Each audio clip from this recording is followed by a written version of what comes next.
নমো তচ্ছা ভগবতো অরহতো সাম্মা সম্বুদ্ধস্স। জগৎপূজ্য মহাকারণিক তথাগত সম্যক সম্বুদ্ধ শ্রীচরণে কৃতজ্ঞ প্রণাম নিবেদন করে প্রজ্ঞাপারমিতে অংশগ্রহণকারী সকল উপাসক উপাসিকাগণের নিরোগ দীর্ঘায়ু সুখী জীবন তথা জ্ঞান বিমণ্ডিত জীবন কামনায় শুরু করতে চলেছি আজকের বিভঙ্গ আলোচনা ক্লাস।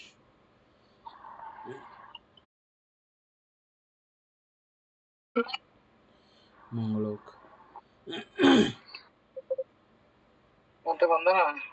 মঙ্গলক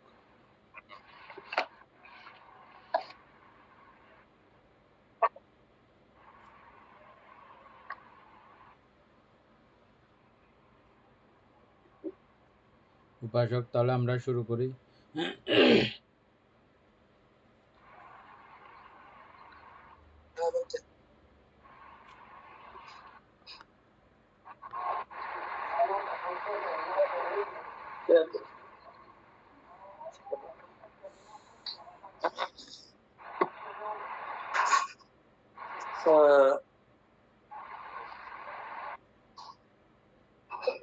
আমরা আমাদের বিতর্ক ঠিক করবো আজকে না?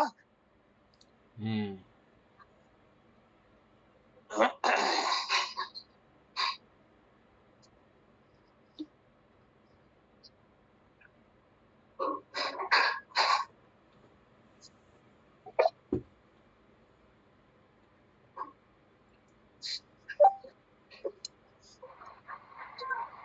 পঞ্চস্কন্ধের মধ্যে কত প্রকার সবিতর্ক সবিচার? মঙ্গলক কত প্রকার অবিতর্ক বিচার মাত্র?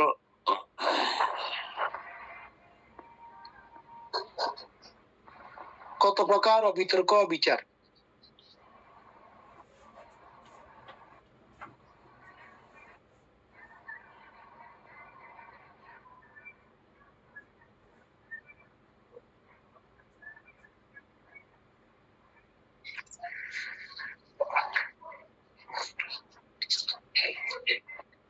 সাত প্রকার চিত্তের মধ্যে কত প্রকার সবিতর্ক সবিচার? কত প্রকার অবিতর্ক বিচার মাত্র? কত প্রকার অবিতর্ক অবিচার?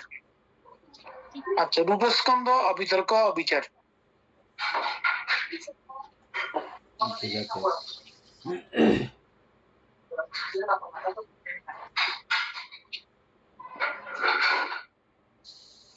তিন প্রকার স্কন্ধ, কখনো কখনো সবিতর্ক সবিচার, কখনো কখনো অবিতর্ক বিচার মাত্র।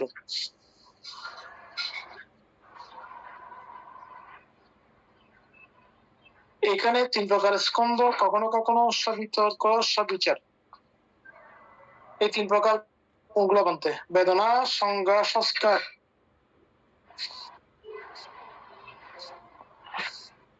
আচ্ছা, এই তিনটা আবার কখনো কখনো সবিতর্ক, কখনো কখনো অবিতর্ক।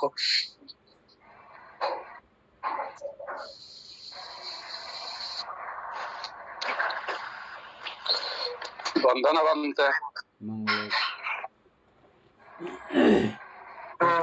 চারটাকে কেন্দ্র করে বলা হয়েছে সবিতর্ক সবিচার, অবিতর্ক বিচার। প্রথমে তো চারটাকেই বলা হয়েছে।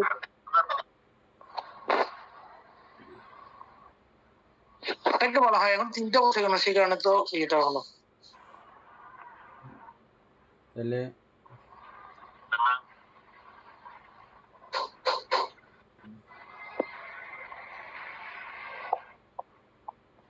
আচ্ছা, এখানে সংস্কার স্কন্ধ, কখনো কখনো সবিতর্ক সবিচার, কখনো কখনো অবিতর্ক বিচার মাত্র।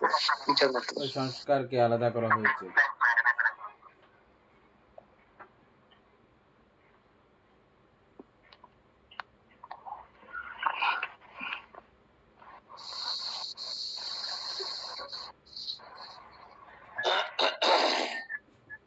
এটা বিস্তারিত জানা ঠিক, একটু দেখে একটু করে জেনে ভালো বলতে। রূপ অবিতর্ক বিচার, এটা ঠিক আছে বলতে। রূপস্কন্ধ অবিতর্ক বিচার। তিন প্রকার স্কন্ধ, কখনো কখনো সবিতর্ক সবিচার, কখনো কখনো অবিতর্ক অবিচার।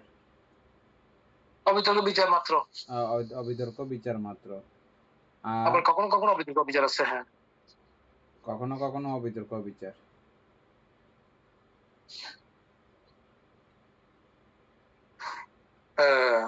সুপ্রিয় বাবু প্রশ্নটা বুঝছেন? শুক্রবাবু মনে হয় ঘুরতেছে এখানে হোক। আচ্ছা আসছে মনে হয়। বাবু প্রশ্নটা বুঝছেন?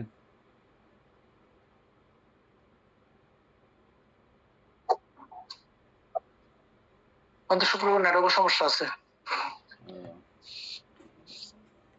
তাহলে আসছে মানে হ্যাঁ শুক্রিয়া আসছে বলতে।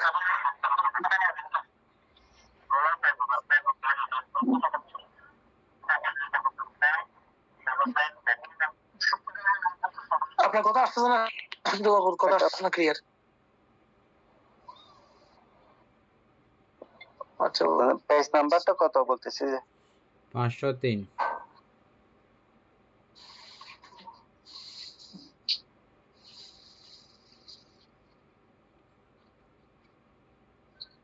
রূপ স্কন্ধ অবিতর্ক বিচার এর ঠিক আছে। 3 প্রকার স্কন্ধ, কখনো কখনো সবিতর্ক সবিচার, কখনো কখনো অবিতর্ক বিচার মাত্র।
শুভ দেখে নেই মনে হয়।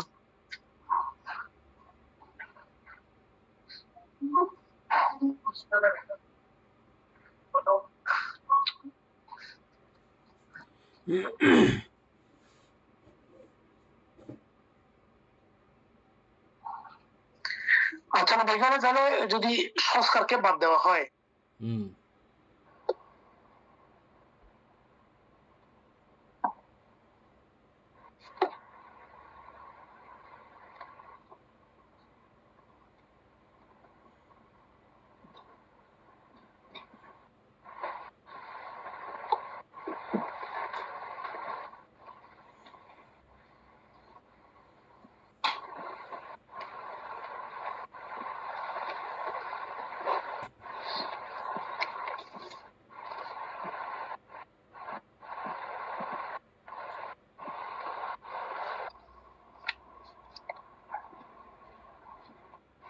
ডক্টর শীতাংশু বিকার বলবো এমবিবিএস এফসিপিএস। আচ্ছা উনি মধ্যে পালিও ট্রান্সলেট করছিলেন, পালি বেঙ্গলি ট্রান্সলেশন।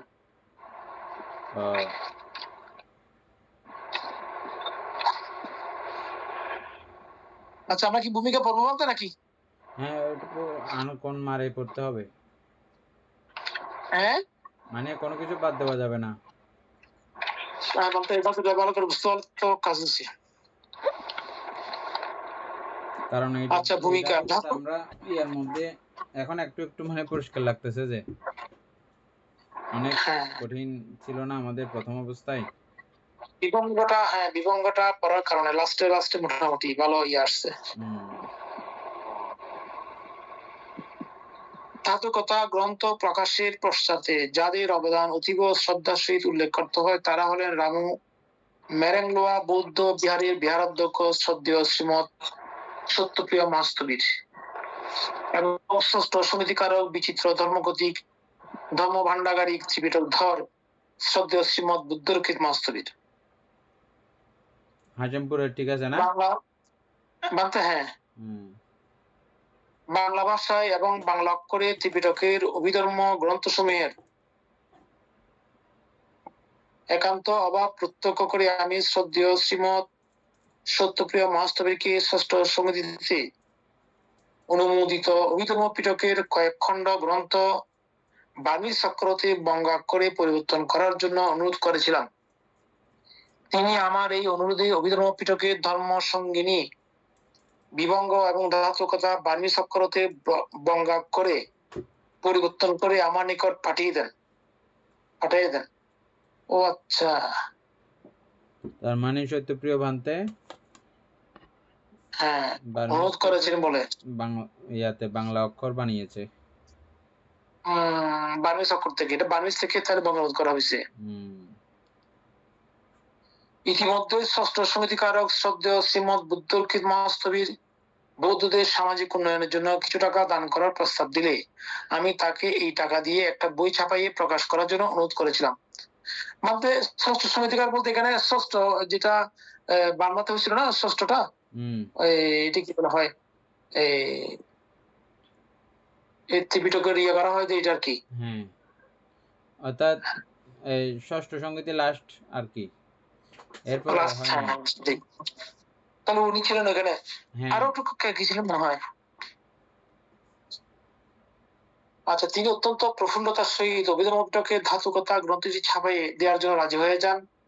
বিজ্ঞান গ্রহণ করে দক্ষিণা বাবদ যা টাকা পয়সা পান তাহা দিয়ে একটা বই ছাপাইয়ে প্রকাশ করার মনোবৃত্তি দেখায় শ্রীমৎ শ্রদ্ধেয় বুদ্ধর্কিত মহাস্তবীর এক বিরল দৃষ্টান্ত স্থাপন করেছেন। ও আচ্ছা, তৎকালীন সময় এটা বিরল দৃষ্টান্ত ছিল। হ্যাঁ অবশ্যই। অনেক বৌদ্ধ ভিক্ষু নিজের টাকায় অথবা চাঁদা সংগ্রহ করে স্বলিখিত বই ছাপাই প্রকাশ করেছেন, এই দৃষ্টান্ত ঘুরে ঘুরে আছে। কিন্তু নিজের টাকা দিয়ে ত্রিপিটকের একটা বই ছাপাই দিয়ে শ্রদ্ধেয় বুদ্ধর্কিত মহাস্তবীর বৌদ্ধ ভিক্ষুদের মধ্যে একটা নতুন আদর্শ স্থাপন করেছেন। কি ধরনের মানসিকতা ছিল চিন্তা করার মতন। ত্রিপিটক গ্রন্থ বিনয় সূত্র, ত্রিপিটক গ্রন্থ বিনয় সূত্র এবং অভিধর্ম নামক পিটকত্রয়ের সমষ্টি এবং এই গ্রন্থগুলি পালি ভাষায় লিখিত। বিনয় পিটকে বৌদ্ধ ভিক্ষুদের সুন্দর এবং উন্নত জীবন গঠনের জন্য বৌদ্ধ সংঘ সম্বন্ধীয় নিয়মাবলী লিপিবদ্ধ আছে। সূত্র পিটকে ভগবান বুদ্ধ প্রদত্ত ধর্মবোধের সমূহ সংগৃহীত হয়েছে এবং অভিধর্ম পিটকে দার্শনিক ভাবে রূপরূপের বিচার বিশ্লেষণ করে পরমার্থ সত্য প্রদর্শিত হয়েছে।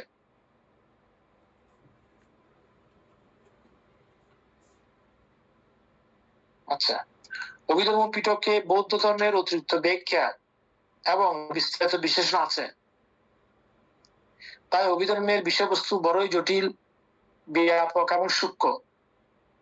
প্রথমে বৌদ্ধ ধর্মের মূল আদর্শ ও উদ্দেশ্য সম্বন্ধে সম্যক জ্ঞান অর্জন করে অভিধর্ম সম্বন্ধে পড়াশোনা করলে ধর্মের অতিরিক্ত বিষয় উপলব্ধি করা যেতে পারে।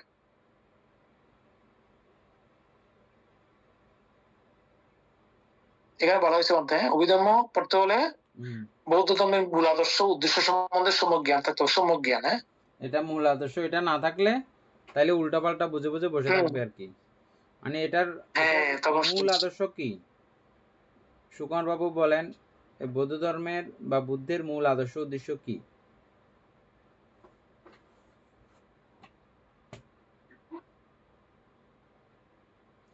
সুশান্ত বাবু বলতে চাইছেন মনে হয়। সুশান্ত বাবু আগে বলেন। বন্ধে চতুরার্য সত্য আর্যাষ্টাঙ্গিক মার্গ অনিচ্ছ দুঃখ অনাত্মা।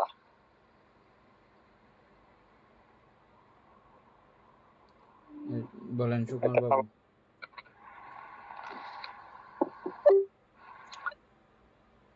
হ্যাঁ বান্তে, এগুলো তো ঠিক আছে, অর্থাৎ সম্যক জ্ঞান থাকতে হবে আর কি। সম্যক জ্ঞান না থাকলে তো মানে এগুলা মানে কি আর বুঝতে পারবে না, মানে শিখতে পারবে না, জানতে পারবে না আর কি। তো এবং এগুলা যদি উপাসক বলেন।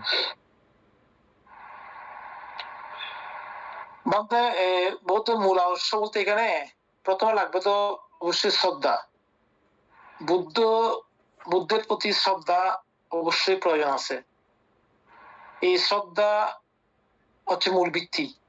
হ্যাঁ, আর এই শ্রদ্ধা থাকলে তখন সমুদ্র দিকে অগ্রসর হওয়া যাবে, এবং এই যে চারিত্র সত্য যেগুলো বলা হয়েছে এগুলোর দিকে যাওয়া যাবে। আর এই এটাকে একটা কি বলে বেসিক যেটা জ্ঞান ওইটা লাগবে।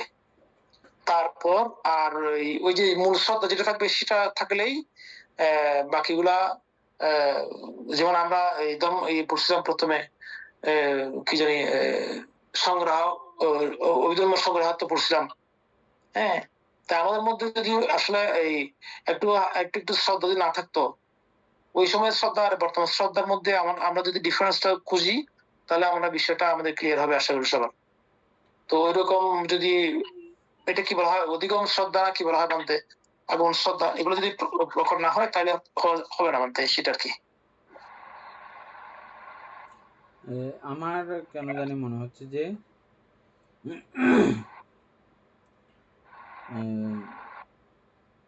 নির্বাণ ধর্ম ছাড়া, আর্যাষ্টাঙ্গিক মার্গের আচার ছাড়া অন্যান্য যাবতীয় সবকিছু কিন্তু এটা ইতিপূর্বে বুদ্ধের আগেও ছিল। না থাকলে ব্রহ্মলোক তথা একেবারে অরূপ ব্রহ্মলোকে কিভাবে তখন গিয়েছিল? নিশ্চয়ই এগুলো বুদ্ধের আগেও ছিল। তাহলে বুদ্ধের মূল আদর্শ উদ্দেশ্য লক্ষ্য নির্বাণ, এটা আমার ধারণা আর কি। কোথাও যে লেখা পাইছি এরকম না, ওই নির্বাণকে লক্ষ্য করে যখন আপনি এটা পড়বেন, যখন পড়বেন তখন এটা আপনাকে সঠিক এবং সুন্দর লাইনগুলো দেখাবে। কিন্তু নির্বাণ ব্যতি রেখে অন্য পথে যখন আপনি বলবেন চলবেন তখন এটা ভিন্ন কথা বলবে। এটার জন্যই বলা হচ্ছে যে মানে বুদ্ধের মূল আদর্শ উদ্দেশ্য এটা বুঝতে হবে আগে, এটা কি।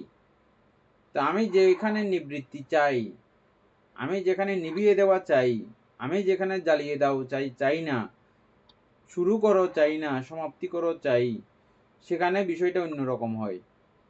আর যেখানে সদা প্রারম্ভ সেখানে বিষয়টা আরেক রকম।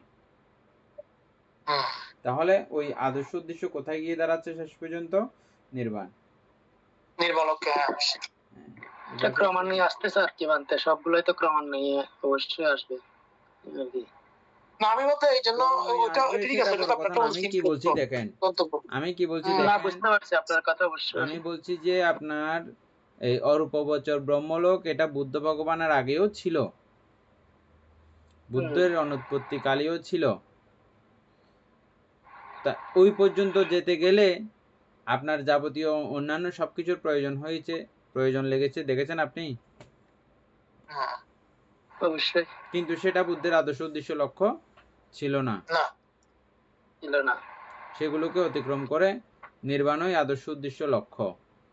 আর এই নির্বাণের লক্ষ্যে আপনি তখন বলতে পারেন আপনি দান করেছেন তাও নির্বাণের লক্ষ্যে, শীল পালন করেছেন তাও নির্বাণের লক্ষ্যে। যেমন আমরা আর্যাষ্টাঙ্গিক মার্গের মধ্যে সাম্মাসাতি বলতেছি কখন? প্রথম ধ্যানকে আমরা সাম্মাসাতি বলতেছি, আর নর্মালি আরেক সময় অন্য সময় আমরা সাম্মাসাতি বলতেছি না। প্রথম ধ্যানের স্মৃতিকে কেন বলতেছি না? ওটা নির্বাণ লাভার্থে নয়, নির্বাণ লাভের চেতনা যুক্ত সেখানে নয়। এই প্রথম ধ্যানটা তিনি নির্বাণ লাভের কারণে করেন নাই। তুমি জানেন না নির্বাণ কি, সাম্মাসাতি বলা হচ্ছে না বুদ্ধগণ ছাড়া। হ্যাঁ, কারণ আপনি তো সেখানে প্রথমে বলছিলাম তো বুদ্ধের প্রতি শ্রদ্ধা থাকতে হবে। বুদ্ধ ধর্মের প্রতি শ্রদ্ধা না থাকে তাহলে আমরা কেমন অগ্রসর হবো সেটা বুঝতে তোমাদের গান। ঠিক আছে, এটা অবশ্যই না, আমারও যে একদম সঠিক এভাবে বলতেছি না, এমনি না ঠিক আছে বলতে ওইভাবে যেতে হবে তো। হ্যাঁ অবশ্যই। আরো কথায় কথায় বিভিন্ন ভাবে আসবে এটা যে যখন স্বর্গ যখন আমাদের মুখ্য থাকবে তখন বিষয়টা অন্যরকম। ব্রহ্মলোক যখন বিষয় থাকবে তখন বিষয়টা অন্যরকম। যখন সরাসরি আমি নির্বাণের দিকে আমার নিশানা ঠিক করব, তখন বিষয়টা একেবারে পুরোপুরি আলাদা। পুরো জগতের এখন পর্যন্ত, এখনই যদি আমি নির্বাণের দিকে পুরোপুরি আমার নিশানা ঠিক করে ফেলি, আমাকে এই কিসের দুঃখ আবার ছুঁইতে পারবে? যে দুঃখগুলো বাপ বাপ করে আরেক দিকে চলে যাবে। যেগুলো এমনি শারীরিক সমস্যাগুলো তো আছে, এগুলো থাকবে, অরহৎগণেরও থাকে, হ্যাঁ, কিন্তু নির্বাণের দিকে নিশানা করা মাত্র, আমি বলেন আপনি বলেন, সকলের এখনই দেখেন, এখনই চিন্তা, এই মুহূর্তে চিন্তা করে দেখেন, নির্বাণের দিকে নিশানা করার সঙ্গে সঙ্গে আমাদের দুঃখগুলো কোথায় যেন মিলিয়ে গেছে। খেয়াল করেছেন? উপাসক সুকুমার বাবু খেয়াল করতে পারবেন? এটা দেখতে পারবেন? আপনাকে এখন যে দুঃখ যন্ত্রণা কষ্টগুলো চেপে ধরে আছে, এই দুঃখগুলো আপনি আপনার নিশানাটা নির্বাণমুখী করার সঙ্গে সঙ্গে এগুলো ছেড়ে দিতে বাধ্য হচ্ছে কিনা দেখেন তো। এখন এখন আপনি শ্রোতাপত্তি মার্গ লাভ করার কথা এখন। ঠিক আছে, তো ঠিক আছে, এমনি আমি বলতেছি বললে টেলিমসরে বললে হবে না, সত্যি সত্যি দেখে।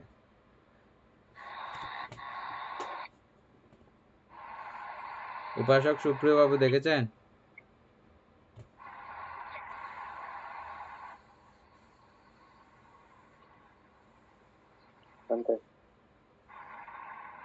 উপাসক সুশান্ত বাবু বুঝতে পেরেছেন কথাটা?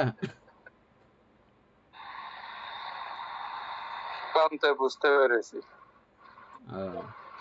এখন আমরা নানা প্রকার দুঃখে আছে কিনা নাই? আছি পান্তে, অবশ্যই আছে। এগুলো আমি বলছি যে এই মুহূর্ত থেকে এই দুঃখগুলো উধাও হয়ে যাবে যদি আমি আমার নিশানা এই এখন থেকে, এই মুহূর্ত থেকে আমি নির্বাণের দিকে টাক করেছি পুরো। এই মুহূর্তে যদি আমি বলি যে আমি আর ডাইনে বাইয়া নাই বলি, তাহলে এই মুহূর্তে আমাকে সব দুঃখ ছেড়ে যেতে বাধ্য। এটা যাই হোক, আমি এটা প্রশ্ন করে দিলাম আর কি, আপনারা এটা পরে চিন্তা করবেন আরো। ঠিক বলতে এটা তো অনেক কঠিন। না না, কঠিন কিছু না। আমি এমনি প্রশ্নটা কঠিন করে বলছি যে জন্য লাগতেছে যে আমরা জানি যে কি সর্বতৃষ্ণাগুলো আসে কোত্থেকে? তৃষ্ণা থেকে। নির্বাণের দিকে টাক করা মানে তৃষ্ণা বিমুক্ত হয়ে যাবে এখনই। তা আমি জানি কোন থেকে কোথায় কোথায় কোথায় কোথায় তৃষ্ণা কিভাবে কিভাবে। তা আমি এই মুহূর্তে যদি সবগুলোকে ছেড়ে দিই, ছেড়ে দেওয়ার পদ্ধতিও ইদানিং ইতিমধ্যে আমাদের মোটামুটি একটা আয়ত্তভূত হয়ে গেছে না, কিভাবে এগুলোকে ছেড়ে দিতে হয়। আমরা ইচ্ছে করে ছাড়তেছি না আমাদের মোহের কারণে, এটা অন্য কথা, কিন্তু এখন ছাড়ার পদ্ধতি, ছাড়ার কোয়ালিটি, এগুলো যাবতীয় মোটামুটি আমাদের এই গ্রন্থের কারণে, এই চর্চার কারণে আমাদের এটা মোটামুটি আয়ত্তভূত। সবাই যে পেরেছেন এভাবে বলবো না, মানে যারা খুব গভীর মনোযোগে এটা পড়েছেন এতদিন, এই 3-4 বছরের সময়কালের মতো করে এটা সময় দিয়ে এসছেন, হ্যাঁ, আমি মনে করি তাদের মধ্যে এরকম একটা ভাব অবশ্যই আছে যে এটা তৃষ্ণা বিমুক্ত অবস্থাই হচ্ছে যে নির্বাণ।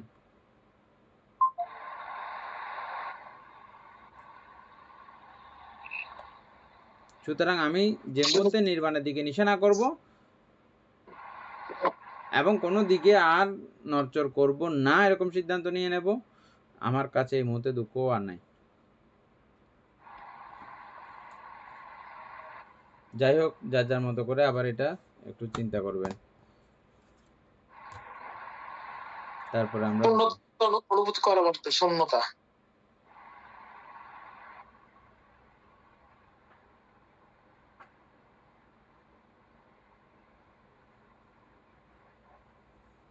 একটু পরে নেবো, 3-4 মিনিট পরে নিয়ে তারপর শেষ করে দেবো, কি পরের পার্ট থেকে কালকে শুরু করবো। আচ্ছা, তাই তাই অভিধর্ম অতি মনোযোগের সহিত ধৈর্য সহকারে বারবার পড়তে হয়, বারবার পড়তে হয়। এখানে মানুষের মনোজগতের অতি সূক্ষ্ম শ্রেণীকরণের মাধ্যমে রূপরূপের পরিচয় প্রদর্শন করে বৌদ্ধদের চরম ও পরম লক্ষ্য নির্বাণ সাক্ষাতের প্রধান বিষয়গুলি ব্যাখ্যা করা হয়েছে। চরম পরম লক্ষ্য, হ্যাঁ, নির্বাণ সাক্ষাতে প্রধান বিষয়গুলো ব্যাখ্যাত হয়েছে, তবে আমাদের স্মরণ এই রাখতে তো হবে যে লেখা আছে নীতি তো এখানে না, বৌদ্ধদের চরম ও পরম লক্ষ্য, ওই তো লক্ষ্য, আদর্শ, উদ্দেশ্য, লক্ষ্য, এগুলো একই কথা না? একই কথা বলতে, হ্যাঁ। এই তো তবে বৌদ্ধদের আমাদের চরম, স্মরণ রাখতে হবে যে, হ্যাঁ বলতে হ্যাঁ বলেন। নীতি ব্যতীত কেউ সম্যক প্রজ্ঞার অধিকারী হতে পারে না। না, অবশ্যই পারে, নীতি লাগবে। নীতি বর্জিত ব্যক্তি পশুর সমান। নীতি বিসর্জন দিয়ে কোন লক্ষ্য বস্তুর নিকট উপনীত হওয়া যায় না। বৌদ্ধ ধর্ম মূলত নীতি প্রধান মনোবিজ্ঞান। ধর্ম বিনয়ের আদর্শকে সম্মুখে রেখে অভিধর্ম জ্ঞানার্জনের মাধ্যমে প্রকৃত প্রজ্ঞার অধিকারী হওয়া যায়। ধর্ম বিনয়ের আদর্শকে সম্মুখে রেখে অভিধর্ম জ্ঞানার্জনের মাধ্যমে প্রকৃত প্রজ্ঞার অধিকারী হওয়া যায়। তাই বৌদ্ধ ধর্মে নির্বাণ সাক্ষাতের জন্য শীল, সমাধি ও প্রজ্ঞাকে আদর্শ হিসেবে গৃহীত হয়েছে।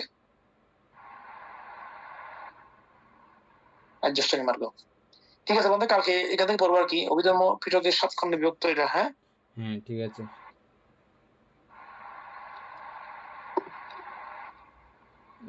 কথাগুলো তো অসাধারণ লাগতেছে, এমনি বোঝা যাবে না, এগুলো তো ওনার লেখা। না, ভূমিকা তো বলতে, ভূমিকা কার লেখা? ওনার লেখা না? হ্যাঁ লেখা তো লেখকের লেখার মতোই তো লাগতেছে।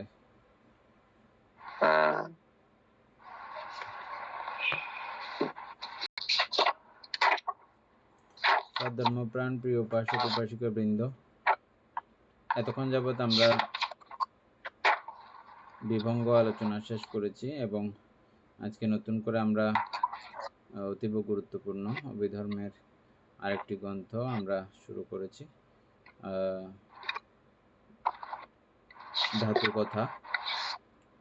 এই ধাতু কথা অনুবাদ করেছেন আমাদের ডক্টর শীতাংশু বিকাশ বড়ুয়া মহোদয়। আজকে আমরা এই গ্রন্থটি শুরু করেছি। এই গ্রন্থের শুরুর দিনেই আমরা উপাসকের পারলৌকিক সদ্গতি কামনা তথা নির্বাণ সুখ কামনা করছি এবং পরম কৃতজ্ঞতায় আমরা ওনাকে সবাই মিলে আজকে পুণ্য নির্ধারণ করছি। এই আমাদের ধর্মচর্চা জনিত যে পুণ্য সঞ্চিত হয়েছে, সে পুণ্যরাশি অনন্ত চক্রবালী সত্যগণকে দান করছি, গুরুভান্তিদেবকে দান করছি, মাতা পিতাগণকে দান করছি এবং এই পুণ্যের কাছে আমরা প্রত্যেকে প্রার্থনা করব নির্বাণ লাভ অবধি অসৎ ব্যক্তি, মূর্খ ব্যক্তি, পাপমিত্রের সংসর্গ লাভ না করে সদা সর্বদা জ্ঞানদর্শী কল্যাণ মিত্রের সান্নিধ্য সংসর্গ লাভ করতে সক্ষম হই। এইরূপ সাধু কামনা পোষণ করে আজকের মতো ক্লাস এখানেই সমাপ্ত করছি। সাধু সাধু সাধু।